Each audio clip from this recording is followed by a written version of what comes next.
Let's learn about finding remainders in division. We want to calculate the quotient and remainder when 8,593 is divided by 13. So we're going to set up some long division here. We have 13 goes into this 8,593. Well, 13 goes into 85 here 6 times. 6 times 13 gives me a 78. And 85 minus a 78 is a 7. Let's bring down this 9.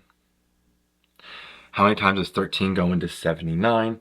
Well, we know 78 is 6 times, so 6 again. 6 times 13 is a 78. Subtract the 2, we get a 1. Bring down the 13. And 13 goes into 13 one time.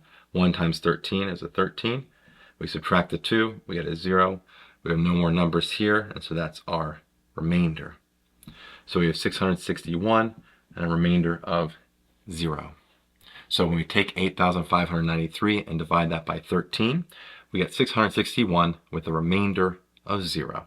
I hope you learned something here about finding remainders in division. And as always, thanks for watching.